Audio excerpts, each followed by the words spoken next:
Here come the philosophical / Zen questions. I don't know what else to call these. Some of them are more philosophical than Zen, but here we go. Before you start, yes, I'm going to interrupt please. you 1 second to say 2 things. Yes. One, you're doing great, and the audience. These questions are fabulous. I'm loving this. It's kudos to everyone involved, and as a result, while I was doing this, I typed up this thing. If anyone here wants a copy of the new book, I just set up a discount for everybody, $10. If you type Tony in as your discount code, it's at yourturn.link. We'll see how many people eagerly take that leap. But I just wanted to say, before people start slowly fading away, because they're all going to stay to the end, but just in case they don't, the book's there if you want it, and thank you for this so far. But ready for the philosophical questions. Well, I need a moment, because I have never been a discount code before.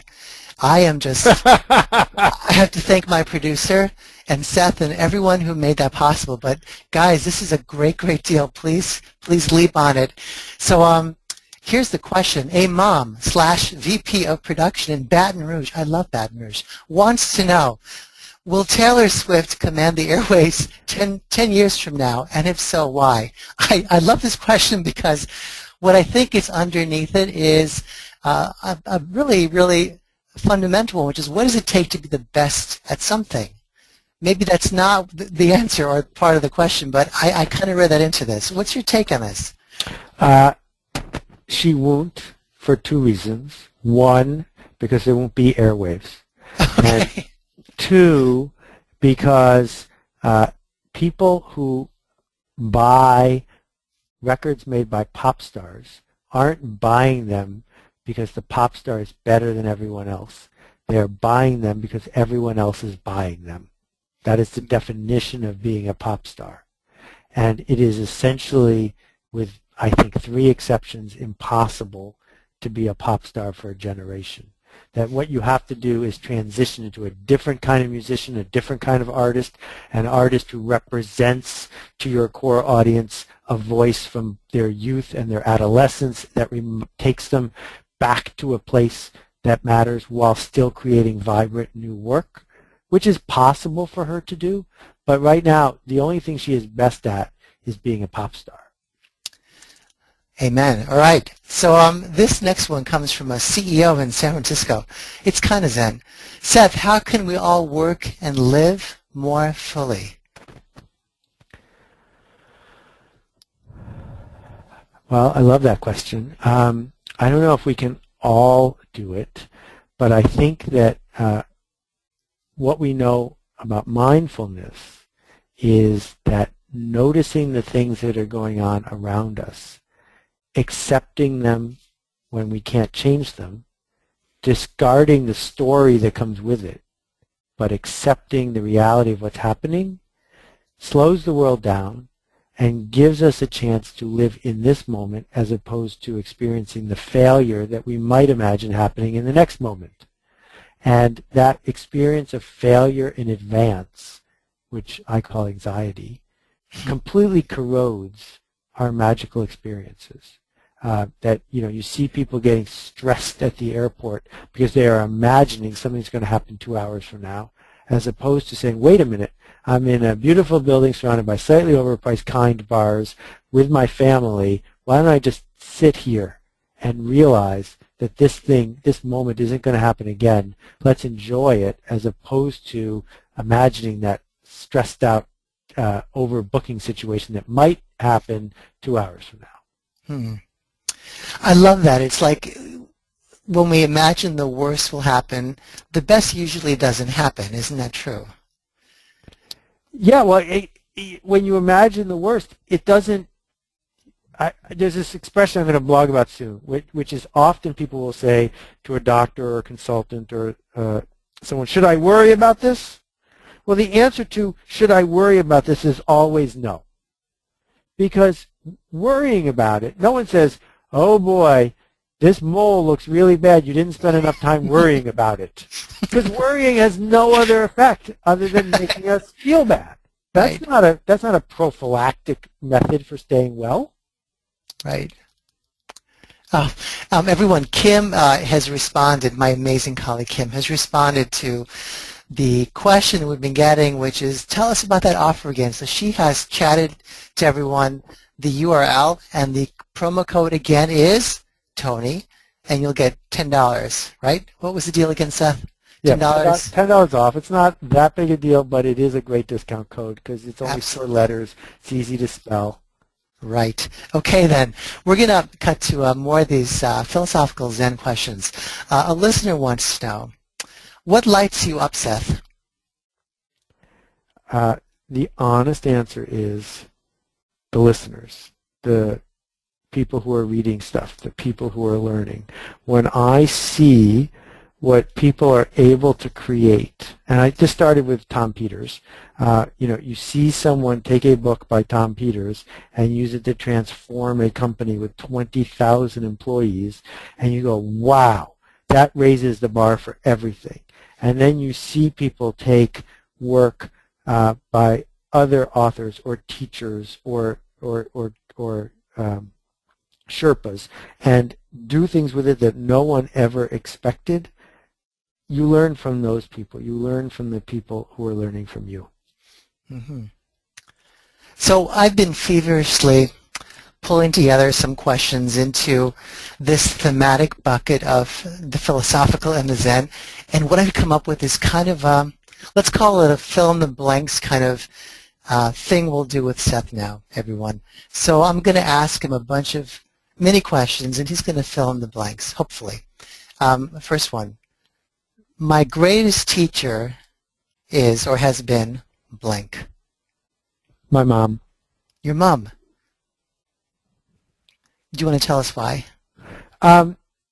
She died about 14 years ago and had a just spectacular impact on her community, on her family, on the people around her. She balanced, in the best sense of the word, innovation, career, community service. Just whenever I feel like the compass is getting a little fuzzy, I just ask myself what she would do. Beautiful. The best thing I ever did was blank. Having kids. Great. The worst decision I ever made was blank. Answering fill-in-the-blank questions on the internet. Even by someone named after your very own promo code? That's all right. I handle criticism by what? What do you do? I handle criticism from anonymous people by ignoring it assiduously. Okay. I handle criticism from people I trust and admire by eagerly opening myself up to thinking about what is their worldview and what are they seeing that I missed. Mm-hmm. Awesome. My latest project is, this is a gimme. What's your latest project? Well, the latest project in the world is an audio I did at Sounds True to raise money for the Acumen Fund. Awesome. And it's loosely based on the new book, which we just tweeted to everybody. But the audio was, I've recorded all my own audiobooks, and it's really hard work. But I discovered talking is not such hard work. So I spent a week in a live seminar recording things that I wanted to talk about, and then edited it down to a couple hours and donated all the money to the Acumen Fund. And it's called Leap First. Leap First, is that one word or is it? I think it's 2 words, but I think if you just type Sounds True and my name into your favorite search engine, hopefully you will see it. Great, great. The one truth I know for sure is? There isn't one truth. When I'm angry, I?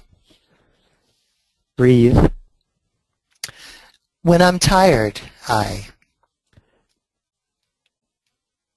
Don't do my best work. And that means understanding that an 8-hour day is a odd convention, and that there's nothing wrong with an 11-hour day, and there's nothing wrong with a 2-hour day.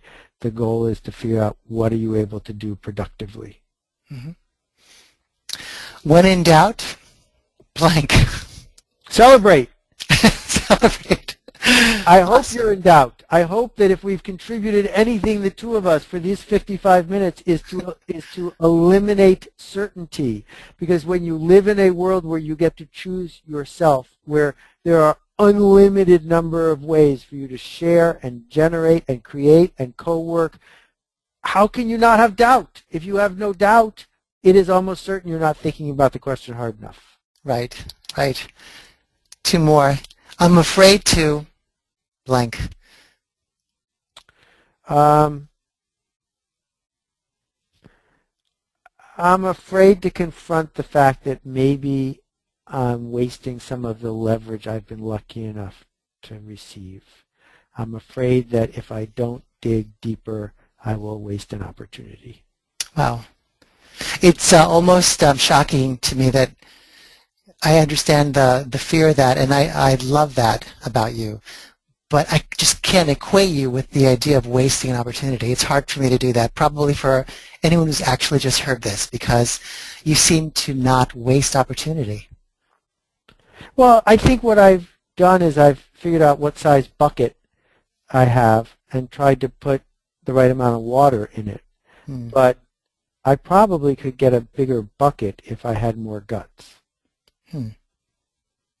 Is there something you haven't tried that, I won't say you've been afraid to, but it's definitely on your bucket list? Well, I would say there are 1,000 things that I haven't done.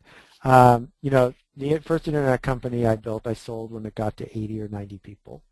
The ability that I have to lead or organize or connect is bigger than some.